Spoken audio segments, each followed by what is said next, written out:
Salut à tous! Aujourd'hui, petit coup de gueule sur les vendeurs de mobylettes, les vendeurs de cyclos, les vendeurs de motos, tous les vendeurs d'engins motorisés qui te disent dans une annonce sortie de grange, n'a pas roulé depuis 1000 ans, mais tournante. Elle tourne. Et du coup, vu qu'elle tourne, et ben ils te font payer ça la peau du cul. Et c'est une vidéo surtout faite pour les acheteurs. Si toi, tu es à la recherche d'un petit cyclo, d'une moto, d'une voiture même, sur n'importe quel véhicule qui a un moteur, même un moteur thermique, hein, je veux surtout ça, même une tronçonneuse, une débroussailleuse, un motoculteur, tout véhicule qui est un moteur thermique et qui n'a pas tourné pendant des années et des années. Quand tu l'achètes, il faut que tu sois mis au courant que tu vas avoir un paquet de travail à faire dessus. Même si le vendeur là, il te dit t'inquiète cousin, le moteur il est costaud, j'ai roulé avec, je l'ai redémarré, t'inquiète frérot, il n'y a pas d'arnaque, le moteur il tourne, voilà, tu vas pouvoir rouler avec. Et bien non, ça marche pas du tout comme ça. Dans tous les moteurs qui existent, tous les moteurs thermiques qui existent, dans ces moteurs là tu as des roulements, tu as aussi des joints, et qu'avec le temps et la non utilisation en fait tout va s'abîmer. Tout va dépendre un peu du stockage, comment ça a été stocké, de la durée également du stockage. Mais dis-toi quand même que un joint en caoutchouc, n'importe quel joint en caoutchouc, arrive un moment, si tu le laisses sans qu'il soit graissé, sans qu'il soit utilisé, arrive un moment, ce joint de toute façon dans tous les cas il sèche. Et le caoutchouc, qu'est-ce qu'il fait quand il sèche? Et ben il devient cassant. C'est-à-dire que à la base, je vais te trouver des exemples. Attends, je vais te trouver des exemples. Tu vas voir. Non, je te trouve pas d'exemple. Bon, si. Attends, là-dedans. Ben voilà, juste devant moi, j'avais des exemples. Là, je suis sur un petit carter moteur de mobylette. Ce petit carter de mobylette, enfin voilà, cette mob. Elle a été achetée là par un client et il l'a acheté coup de cœur sur une bourse. Le modèle lui plaisait et tout ça, donc super. Il conclut l'affaire. Le vendeur lui dit bah, écoute, elle est tournante, c'est une bonne brêle. Voilà, elle tourne, donc prix fort. Le prix même très fort pour la brêle. Sauf que le client, ne s'y connaissant pas trop, il fait confiance. Et c'est normal quand tu veux acheter quelque chose et que tu n'y connais pas, enfin voilà, tu connais le modèle, tu sais que c'est une mobylette et tout ça, mais tu n'es pas connaisseur en mécanique, et ben tu te fais vite avoir parce que oui, le moteur tourne, tu vas pouvoir partir avec sur les routes, mais en fait tu vas vite être en panne parce que en fait, comme je disais juste avant, tous les joints sèchent et particulièrement sur les petits moteurs de mobylette et surtout skate de temps, dès que ton joint il est un peu sec, ça va être vite des problèmes. Un moteur de temps, pour fonctionner correctement, a besoin d'être complètement étanche et cela passe surtout par une bonne étanchéité au niveau des joints spi. Donc les joints spi, c'est les joints que vous retrouvez sur le vilebrequin. Hop, pour ceux qui ne connaissent pas, je vais vous montrer également un vilebrequin. Donc un vilebrequin, c'est cette pièce. Voilà. Allez, on va faire un petit cours de mécanique en même temps. Le vilebrequin, hop, lui, il fait la liaison entre le mouvement longitudinal du piston. Hop, tu vois, tu as ton piston qui vient se mettre hop, dessus. Donc ton piston qui va monter et descendre. Hop. Le vilebrequin, lui, va transformer ce mouvement avec la bielle qui relie le piston et le vilebrequin. Il va transformer le mouvement longitudinal en mouvement rotatif. Tac. Voilà. Alors c'est pas évident de faire tourner ça comme ça. Tac. En gros, tu as compris, ça monte, ça descend d'un côté, de l'autre côté, ça tourne. Le vilebrequin, lui, il est emprisonné dans des carters. Donc là, hop, on a deux carters hop, qui viennent se fermer. Tac, comme ceci. Voilà, et donc ton vilebrequin vient se mettre à l'intérieur. Pour faire l'étanchéité entre ton vilebrequin et le carter, tu as ce qu'on appelle les joints spi. Les joints spi, ce sont des joints en caoutchouc qui ont une petite lèvre à l'intérieur et cette lèvre elle est mise en pression en fait grâce à un petit ressort. J'en ai vu aussi avec juste des petites lames en métal. Enfin bon. En gros c'est un joint qui va venir être fixe du côté de la pièce qui est fixe, donc là ici le carter, et qui va venir être plus souple au niveau de la pièce qui est en mouvement, donc ici le vilebrequin. Donc en gros ça te fait un point fixe contre ton carter, et le vilebrequin donc qui est en mouvement rotatif à l'intérieur, lui il va y avoir la lèvre du joint spi qui va venir l'écraser. Donc même s'il y a un petit peu de jeu sur ton vilebrequin, en fait le joint spi, vu qu'il est un petit peu souple, vu que c'est du caoutchouc, il va épouser tout le temps en fait la forme de ton vilebrequin, la forme de ta pièce en mouvement, et ce qui fait que tu auras donc une étanchéité parfaite. Avec le temps, ces joints spi là finissent par s'abîmer. Je sais pas si je vais pouvoir te le sortir comme ça, je pense pas. Est-ce que sur l'autre on peut le sortir? Non, non plus. Non, j'arriverai pas à les sortir comme ça, il faut que je les chasse. Hop, non, j'arriverai pas à les sortir. En gros, ton caoutchouc il sèche, donc ton caoutchouc devient cassant, il devient poreux, et en fait il ne fait plus l'étanchéité entre ton carter et ton vilebrequin. Plus d'étanchéité, ça veut dire qu'il y a déjà une fuite de carburant, mais en plus pour tous ceux qui connaissent un peu le système du moteur de temps, tu as besoin d'avoir une pression en fait dans ton bas moteur en fait. Et cette pression là te permet de faire ta remontée des gaz vers le haut moteur.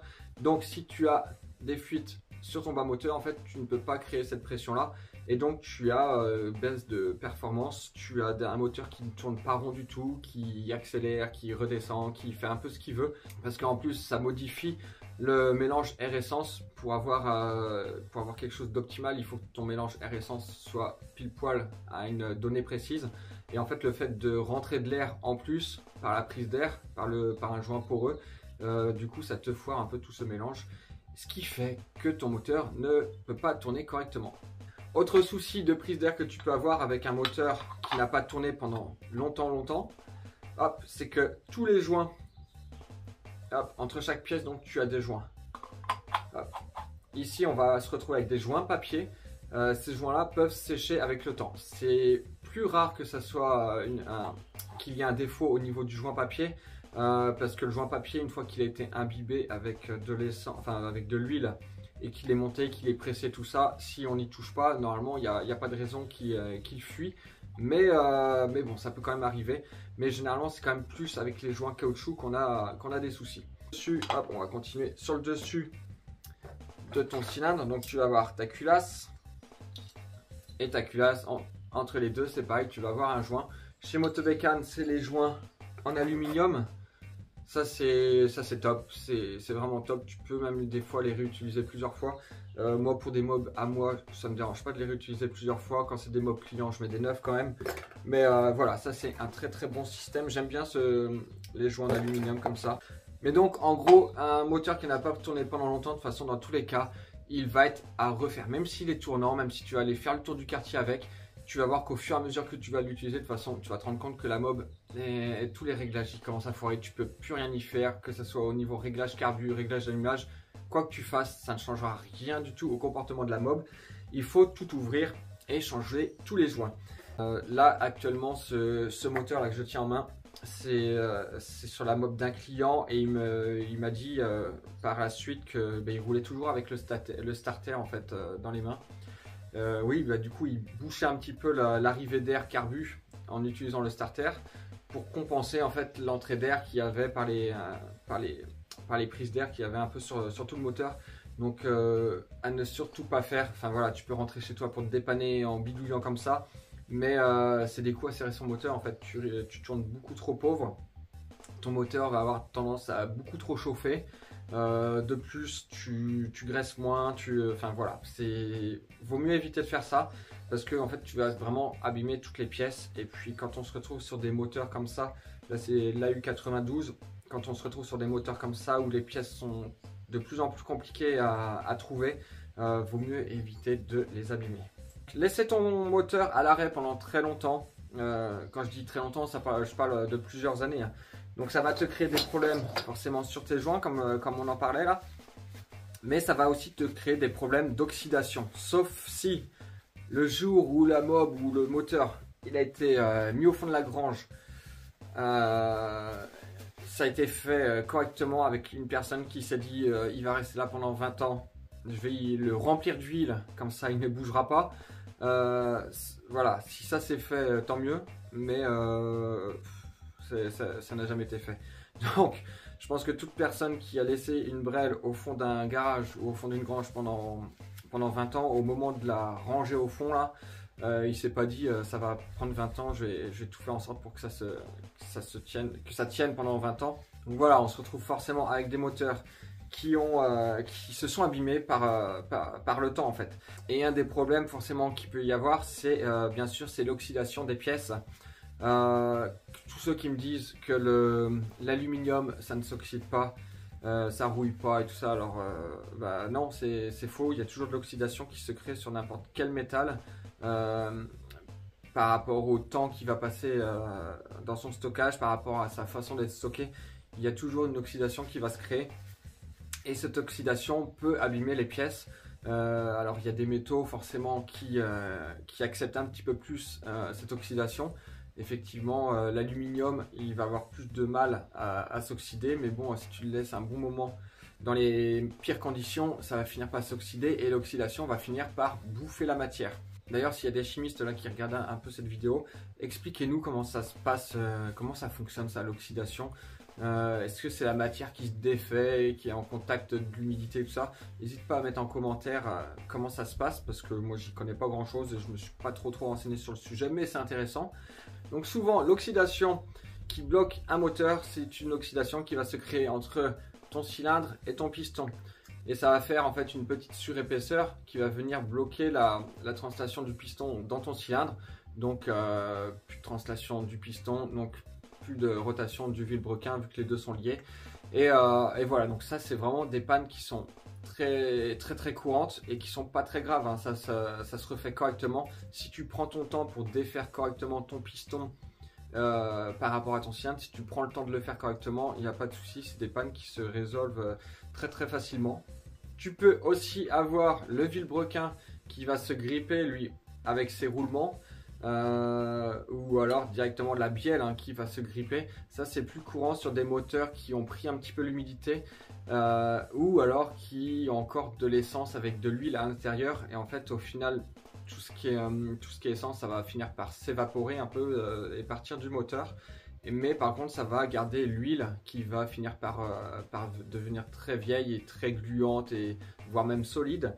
Et en fait elle va venir bloquer tes roulements, donc là ton roulement de bielle, et puis et parfois même tes roulements de vilebrequin, donc les deux roulements qui se mettent chacun de son côté là.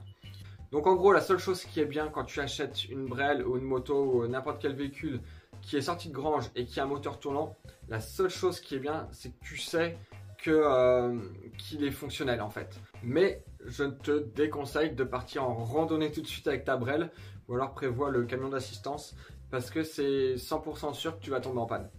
Donc ce que je peux te conseiller quand tu achètes ce genre de véhicule, donc sorti de grange, qui n'a pas tourné depuis des années, bref, moteur tournant, je te conseille tout de suite de commander des roulements neufs pour ton vilebrequin.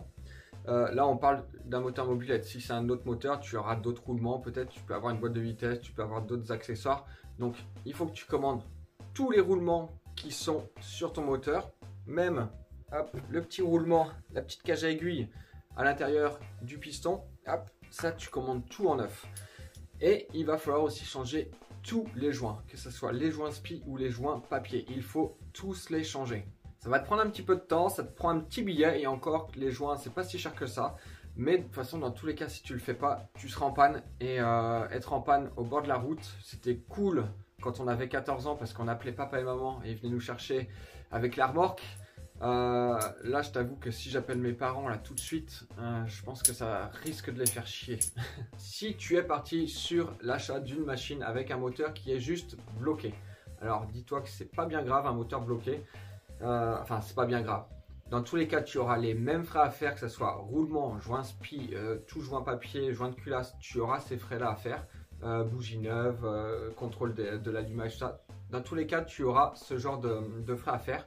Le seul souci que tu pourras avoir en plus, c'est que tu ne sais pas pourquoi il est bloqué.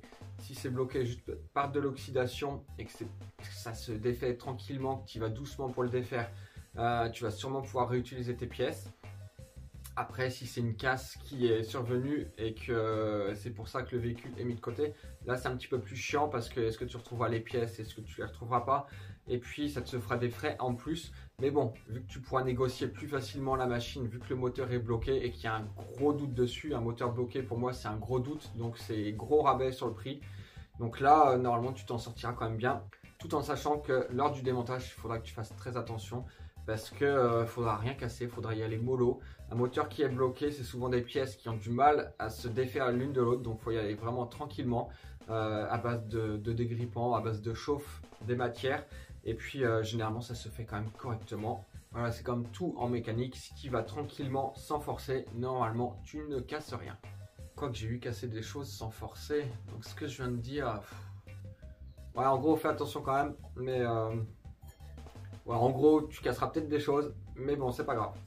Et de garder au maximum tes pièces d'origine, s'il te plaît. Garde au maximum tes pièces d'origine. Les joints, les roulements, les segments, tout ça, ce sont des pièces qui sont remplaçables. Le piston, ce sont des pièces d'usure. Mais si tu peux garder au maximum tes pièces d'origine, ton cylindre, ta cuve, la stand vilebrequin, garde-les. Bon, allez, moi, je vais me mettre... Hop, au nettoyage de toutes ces pièces qui ont été bien oxydées par le temps. Et puis, je vais aller mettre ça au congèle après pour pouvoir faire mon petit remontage de moteur tranquillement pour avoir une mob qui roule comme en 40. Et ça sera plutôt bien. Le client l'attend. J'ai hâte de la rouler.